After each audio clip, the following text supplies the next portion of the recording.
शांती. आज 29/1/2021 मुरली आहे.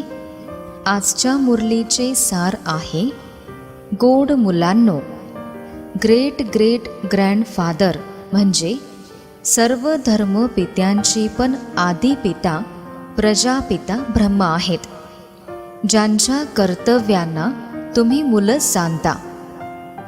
प्रश्न आहे, कर्मांना श्रेष्ठ बनवण्याची युक्ती काय आहे? उत्तर, या जन्मातील कोणतेही कर्म बाबांपासून लपवू नका. श्रीमतानुसार कर्म करा, तर प्रत्येक कर्म श्रेष्ठ होईल. सर्व काही कर्मांवर अवलंबून आहे. जर कोणी पापकर्म करून लपवतात तर त्याचे दंड 100 पटीने मिळते. मग पाप वाढत राहतात. बाबांसोबत योग तुटून जातो. नंतर अशा लपवणाऱ्यांचा सत्यानाश होऊन जातो. म्हणून खऱ्या बाबांसोबत खरे राहा. ओम शांती. गोड गोड फार वर्षांनी भेटलेली मुलं हे तर समजतात की या जुन्या दुनियेमध्ये आता आपण थोड्या दिवसांचीच वाटसरू आहोत. दुनियेतील मनुष्य तर समजतात की 40,000 वर्ष अजून इथेच राहायची आहे. तुम्हा मुलांना तर निश्चय आहे. ह्या गोष्टी विसरून जाऊ नका. इथे बसले आहात तर तुम्हा मुलांना मनातून खूप खुशी व्हायला पाहिजे. ह्या डोळ्यांनी जे काही पाहता त्या सर्वांचा विनाश होणार आहे. आत्मा तर अविनाशी आहे. हे पण तुमच्या बुद्धीत आहे की आपण आत्म्यांनी पूर्ण 84 जन्म घेतले आहेत. आता बाबा वापस घेऊन जाण्यासाठी आले आहेत. जुनी दुनिया जेव्हा पूर्ण होते तेव्हा बाबा नवी दुनिया बनवण्यासाठी येतात. नव्या दुनियेपासून जुनी व नंतर जुन्या दुनियेपासून नवी दुनिया, अशा या चक्राचे ज्ञान तुमच्या बुद्धीमध्ये आहे. अनेक वेळा आपण हे चक्र लावले आहे. आता हे चक्र पूर्ण होते. नंतर नव्या दुनियेमध्ये आपण थोडे देवताच राहणार. तिथे मनुष्य असणार नाहीत. आपण आता मनुष्यापासून देवता बनतो. हा तर पक्का निश्चय आहे ना. बाकी सर्व काही कर्मांवर अवलंबून आहे. मनुष्य उलटे कर्म करतात तर मनामध्ये खंत वाटते. म्हणूनच बाबा विचारतात, या जन्मामध्ये असे काही पाप तर नाही केले? कारण हे आहेच खराब रावण राज्य. हे पण तुम्ही समजता. दुनिया हे जाणत नाही की रावण कोणत्या वस्तूचे नाव आहे. बापूजी म्हणत होते रामराज्य पाहिजे, परंतु अर्थ समजत नव्हते. रामराज्य कशा प्रकारचे असते हे आता बेहदचे पिता समजावतात. ही तर धुंदकारी दुनिया आहे, म्हणजे घोर अंधकारमय दुनिया आहे. आता बेहदचे पिता मुलांना वारसा देतात. आता तुम्ही भक्ती करत नाही, कारण तुम्हाला बाबांचा हात मिळाला आहे, म्हणजे बाबांची साथ मिळाली आहे. बाबांच्या आधाराशिवाय तुम्ही विषय वैतरणी नदीमध्ये बुडत होते. अर्धा कल्प भक्तीच आहे. ज्ञान प्राप्त झाल्यावर तुम्ही नवी दुनिया सतयुगामध्ये निघून जाता. आता तुम्हा मुलांना हा निश्चय आहे की आपण बाबांची आठवण करत पवित्र बनून जाणार, नंतर पवित्र राज्यामध्ये येणार. हे ज्ञानसुद्धा आता पुरुषोत्तम संगमयुगातच तुम्हाला प्राप्त होते. हे पुरुषोत्तम संगमयुग आहे, जिथे तुम्ही खराबपासून चांगले म्हणजे काट्यापासून फूल बनत आहात. कोण बनवतात? बाबाच बनवतात ना. बाबांना तुम्ही ओळखले आहे. आत्म्यांचे ते बेहदचे पिता आहेत. लौकिक पित्याला बेहदचे पिता म्हणू शकत नाही. पारलौकिक पिता आत्म्यांच्या हिशोबाने सर्वांचे पिता आहेत. नंतर ब्रह्माचे पण कर्तव्य पाहिजे ना. तुम्ही मुलं सर्वांच्या कर्तव्यांना जाणता. विष्णूच्या कर्तव्याला पण जाणता. किती सजलेले आहेत. स्वर्गाचे मालक आहेत ना. ह्यांना तर संगमचेच म्हणणार, म्हणजे ब्रह्माला संगमयुगातीलच म्हणणार. मूल वतन, सूक्ष्म वतन, स्थूल वतन हे पण संगमयुगातच असतात. बाबा समजावतात, जुनी दुनिया आणि नव्या दुनियेचा हा संगम आहे. बोलावतात सुद्धा, हे पतित पावन या. पावन दुनिया नवीन दुनिया आहे आणि पतित दुनिया जुनी दुनिया आहे. हे सुद्धा तुम्ही जाणता की बेहदच्या पित्याचा पण अभिनय आहे. तेच निर्माता दिग्दर्शक आहेत. सर्वजण त्यांनाच मानतात, तर जरूर त्यांचे काहीतरी कर्तव्य असणारच ना. त्यांना मनुष्य म्हटले जात नाही, कारण त्यांना स्वतःचा देह पण नाही. बाकी सर्वांना मनुष्य किंवा देवता असे म्हणतात. शिवबाबांना तर देवता किंवा मनुष्य असे म्हणू शकत नाही, कारण त्यांना देहच नाही. हे तर तात्पुरते घेतले आहे, म्हणजे ब्रह्माचा देह तात्पुरता घेतला आहे. ते स्वतः म्हणतात, गोड मुलांनो, मी देहाशिवाय राजयोग कसा शिकवणार. माझ्यासाठी मनुष्यांनी दगडधोंड्यामध्ये आहेत असे म्हटले, परंतु आता तुम्ही मुलं समजता की मी कसा येतो. आता तुम्ही राजयोग शिकत आहात, कोणी मनुष्य तर शिकवू शकत नाही. देवतांनी सतयुगी राज्य कसे प्राप्त केले. जरूर पुरुषोत्तम संगमयुगातच राजयोग शिकले असतील ना. तर अशा गोष्टींचे स्मरण करून आता तुम्हा मुलांना खूप आनंद व्हायला पाहिजे. आपण आता 84चे चक्र पूर्ण केले आहे. बाबा प्रत्येक कल्पात येतात. बाबा स्वतः म्हणतात की हा खूप जन्मानंतर शेवटचा जन्म आहे. श्रीकृष्ण जो सतयुगाचा राजकुमार होता, तोच नंतर 84 जन्मांचे चक्र लावतो. तुम्ही शिवाचे तर 84 जन्म सांगणार नाही. तुमच्यामध्ये पण क्रमवारीने पुरुषार्थानुसार जाणतात. माया खूप जिद्दी आहे, कोणालाही सोडत नाही. बाबा हे चांगल्या प्रकारे जाणतात. असे समजू नका की बाबा अंतर्यामी आहेत. सर्वांच्या वागणुकीवरून ते जाणतात. जसे समाचार पण येतात की माया एकदम कच्चेच पोटामध्ये टाकून देते. अशा खूप गोष्टी तुम्हा मुलांना माहिती होत नाहीत. बाबांना तर सर्व काही माहीत होते. नंतर मनुष्य समजतात की बाबा अंतर्यामी आहेत. बाबा म्हणतात, मी अंतर्यामी नाही. प्रत्येकाच्या वागणुकीवरून सर्व काही माहीत होते. काही जणांची तर खूप खराब वागणूक असते. बाबा मुलांना सावध करतात. मायेपासून स्वतःला सांभाळायची आहे. माया अशी आहे की कोणत्या तरी रूपाने एकदम खाऊन टाकते. तरी पण बाबा समजावतात, ते सुद्धा बुद्धीमध्ये बसत नाही. म्हणून मुलांनी खूप सावध राहायचे आहे. काम महाशत्रू आहे. माहितीसुद्धा होत नाही की आपण विकारांमध्ये गेलो आहोत, असे पण होते. म्हणूनच बाबा म्हणतात, काहीही चूक इत्यादी झाली तर स्पष्टपणे सांगा. बाबांपासून काही लपवू नका, नाहीतर 100 पटीने पाप होईल, ज्यामुळे मनामध्ये खंत वाटत राहील व त्यामुळे एकदम खाली घसरतील. सत्य बाबांसोबत अगदी सत्य राहायला हवे, नाहीतर खूप नुकसान होते. यावेळी माया खूप जिद्दी आहे. ही रावणाची दुनिया आहे. मग आपण ह्या जुन्या दुनियेची आठवणच का करावी. आपण तर नव्या दुनियेची आठवण करावी, जिथे आता आपण जात आहोत.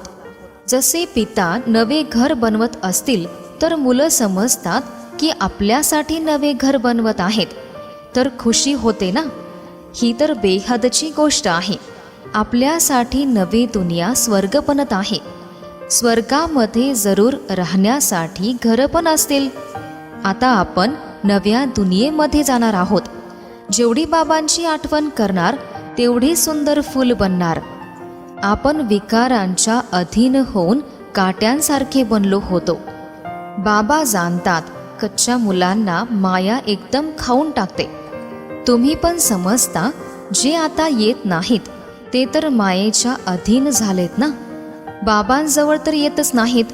अशा प्रकारे माया बऱ्याच जणांना खाऊन टाकते. खूप चांगले म्हणतात, आपण असे करू, आपण तसे करू, आपण तर यज्ञासाठी प्राण देण्यास तयार आहोत. परंतु आज ते नाहीत. तुमचे युद्ध मायेसोबत आहे. दुनियेमध्ये मायासोबत युद्ध कसे होते हे पण कोणी जाणत नाहीत. आता तुम्हा मुलांना बाबांनी ज्ञानाचा तिसरा नेत्र दिला आहे, ज्याद्वारे तुम्ही अंधारातून प्रकाशामध्ये आले आहात. आत्म्यालाच हा ज्ञानाचा नेत्र देतात. तेव्हा बाबा म्हणतात की स्वतःला तुम्ही आत्मा समजा. बेहदच्या पित्याची आठवण करा. भक्तीमध्ये पण तुम्ही आठवण करत होते ना. असे म्हणत पण होते की जेव्हा तुम्ही येणार तेव्हा आम्ही तुमच्यावर कुर्बान जाणार. कुर्बान कसे जाणार हे काही जाणत नव्हते. आता तुम्ही समजता, जसे आपण आत्मा आहोत तसेच बाबा पण आत्माच आहेत. बाबांचा हा अलौकिक जन्म आहे, म्हणजे अवतरण आहे. तुम्हा मुलांना कसे चांगल्या प्रकारे शिकवतात. तुम्ही स्वतः म्हणता की हे तर तेच बाबा आहेत जे प्रत्येक कल्पामध्ये आपले पिता बनतात. आपण सुद्धा बाबा बाबा म्हणतो आणि बाबा पण मुलांनो असे म्हणतात. तेच शिक्षकाच्या रूपामध्ये राजयोग शिकवतात. दुसरे तर कोणी राजयोग शिकवू पण शकत नाहीत. तुम्हाला विश्वाचे मालक बनवतात, तर अशा बाबांचे बनून नंतर त्या शिक्षकांचे शिक्षण पण घ्यायला पाहिजे. खुशीमध्ये मन भरून यायला हवे. जर खराब बनले तर तेवढा आनंद किंवा खुशी होणार नाही. मग त्यांच्यासाठी तुम्ही कितीही प्रयत्न करा, परंतु जसे काय ते आपले भाऊच नाहीत. इथे मनुष्यांचे किती आडनाव असतात. तुमचे आडनाव पहा किती मोठे आहे. हे तर सर्वात मोठे ग्रेट ग्रेट ग्रँडफादर ब्रह्मा बाबा आहेत. त्यांना कोणीही जाणत नाहीत. शिवबाबांना तर सर्वव्यापी म्हटले आहे. ब्रह्माबद्दलही कोणालाच माहिती नाही. ब्रह्मा विष्णू शंकर यांचे चित्र पण आहेत. ब्रह्माला सूक्ष्मवतनमध्ये घेऊन गेले आहेत, परंतु जीवनचरित्र काहीच जाणत नाहीत. सूक्ष्मवतनमध्ये ब्रह्मा दाखवतात, नंतर प्रजापिता ब्रह्मा कुठून येणार? तिथे मुलांना दत्तक घेतील का? याची कोणालाही माहिती नाही. प्रजापिता ब्रह्मा असे म्हणतात, परंतु त्यांच्या जीवनचरित्राला जाणत नाहीत. बाबांनी समजावले आहे, हा माझा रथ आहे. अनेक जन्मानंतर शेवटच्या जन्मामध्ये मी ब्रह्माच्या देहाचा आधार घेतला आहे. हे पुरुषोत्तम संगमयुग गीतेचा एपिसोड आहे. इथे पवित्रताच मुख्य आहे. पतितापासून पावन कसे बनायचे हे दुनियेमध्ये कोणालाच माहीत नाही. साधू संत इत्यादी कधी पण असे म्हणत नाहीत की देहासहित सर्वांना विसरून जा. एक बाबांची आठवण करा, तर मायेचे पाप कर्म सर्व भस्म होऊन जातील. कोणीही गुरु असे कधीच म्हणणार नाहीत. बाबा समजावतात, हे ब्रह्मा कसे बनतात. लहानपणी खेड्यातील एक मुलगा होता. सुरुवातीपासून शेवटपर्यंत यांनी 84 जन्म घेतले आहेत. तर नवी दुनियाच नंतर जुनी होऊन जाते. आता तुम्हा मुलांच्या बुद्धीचे कुलूप उघडले आहे. तुम्ही समजू शकता आणि धारणा पण करू शकता. आता तुम्ही बुद्धिमान बनले आहात. आधी बुद्धिहीन होते. हे लक्ष्मी नारायण बुद्धिवान आहेत आणि इथे बुद्धिहीन आहेत. समोर पहा, हे स्वर्गाचे मालक आहेत ना. कृष्ण स्वर्गाचा मालक होता, नंतर गावातील मुलगा बनला आहे. तुम्हा मुलांना हे धारण करून नंतर पवित्र पण जरूर बनायची आहे.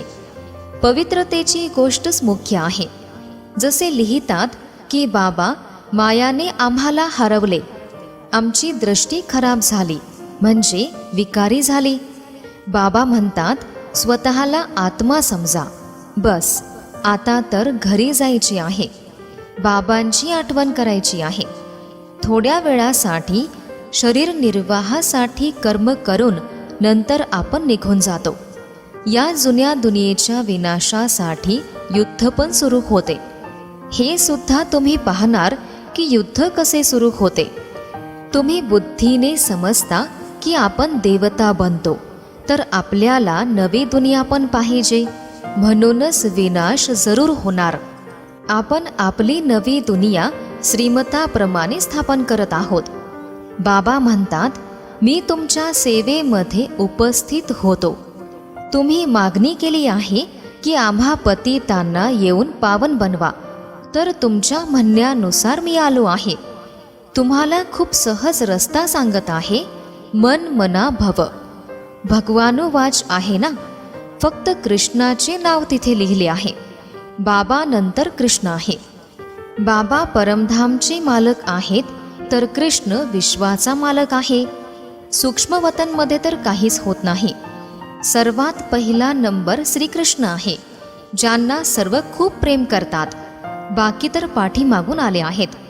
स्वर्गामध्ये तर सर्वजण जाऊ शकत नाहीत, तर गोड मुलांना मनातून खुशी व्हायला हवी. फक्त वरवरची खुशी चालू शकत नाही.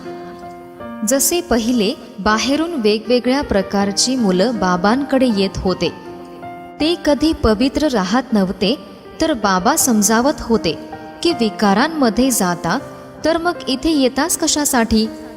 मग ते म्हणायचे की काय करू, याशिवाय राहू शकत नाही. रोज येतो, माहीत नाही कधीतरी ज्ञानाचा असा बाण लागेल, तुमच्याशिवाय सद्गती कोण करणार. मग इथे येऊन बसत होते. माया खूप बलवान आहे. निश्चय पण होतो की बाबा आपल्याला पतितापासून पावन स्वच्छ बनवतात. परंतु काय करावे. बाबा म्हणता तरी सुद्धा खरे सांगत होते. आता जरूर ते सुधारले असतील. त्यांना हा निश्चय होता की आपण बाबाद्वारेच सुधारणार आहोत. ह्यावेळी किती कलाकार आहेत. एकाचा चेहरा दुसऱ्यासारखा नाही. मग कल्पानंतरही त्याच चेहऱ्याने पुन्हा अभिनय पुनरावृत्त करणार. आत्मे तर सर्व फिक्स आहेत. सर्व कलाकार एकदम अचूक अभिनय करतात. त्यामध्ये काहीही फरक होऊ शकत नाही. सर्व आत्मे अविनाशी आहेत. त्यांच्यामधील अभिनय सुद्धा अविनाशी नोंदलेला आहे. ह्या किती समजून घेण्याच्या गोष्टी आहेत. किती समजावतात तरी पण विसरून जातात, समजू शकत नाहीत. हे सुद्धा विश्वनाटकामध्ये होणारच आहे. प्रत्येक कल्पामध्ये राज्य स्थापन तर होणारच. सतयुगामध्ये थोडेच येतात, ते सुद्धा क्रमवारीनेच येतात. इथे पण क्रमवारीनेच आहेत. एकाचा अभिनय एकालाच माहिती आहे, दुसरा कोणी जाणू शकत नाही. अच्छा, गोड गोड फार फार वर्षांनी भेटलेल्या मुलांप्रती मात पिता बाप दादांची प्रेमपूर्ण आठवण आणि सुप्रभात. आत्मिक पित्याचा आत्मिक मुलांना नमस्ते.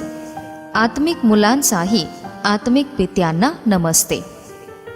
धारणेसाठी मुख्य सारांश आहे. पहिला सारांश, सत्य बाबांसोबत नेहमी सत्यतेने राहायचे आहे. बाबांवर पूर्णपणे बलिहार म्हणजे कुर्बान जायचे आहे. दुसरा सारांश, ज्ञानाला धारण करून बुद्धिवान बनायचे आहे. मनातून खुश राहायचे आहे. कोणतेही कर्म श्रीमता विरुद्ध करून खुशी गायब करायची नाही. आजचे वरदान आहे, ज्ञानाच्या रहस्ययुक्त गोष्टींना ऐकून त्यांना स्वरूपामध्ये आणणारे ज्ञानी तू आत्मा भव. विस्तार आहे, ज्ञानी तू आत्मे प्रत्येक गोष्टीच्या स्वरूपाचा अनुभव करतात. ज्याप्रमाणे ऐकण्यास चांगले वाटते, रहस्ययुक्त पण वाटते, परंतु ऐकण्यासोबतच समावून घेणे म्हणजे स्वरूप बनणे, याचा पण अभ्यास असायला पाहिजे. मी आत्मा निराकार आहे हे अनेक वेळेस ऐकता, परंतु निराकारी स्थितीची अनुभवी बनून ऐका. जसा पॉइंट तसा अनुभव, म्हणजे जसा मुद्दा तसा अनुभव व्हायला हवा.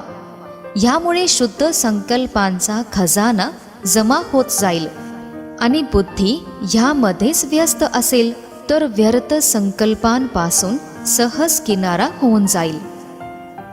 आजचे बोधवाक्य आहे, ज्ञान आणि अनुभवाचे डबल अधिकारी असणारेच मस्त फकीर रमता योगी म्हणजे रमणीक योगी आहेत. ओम शांती.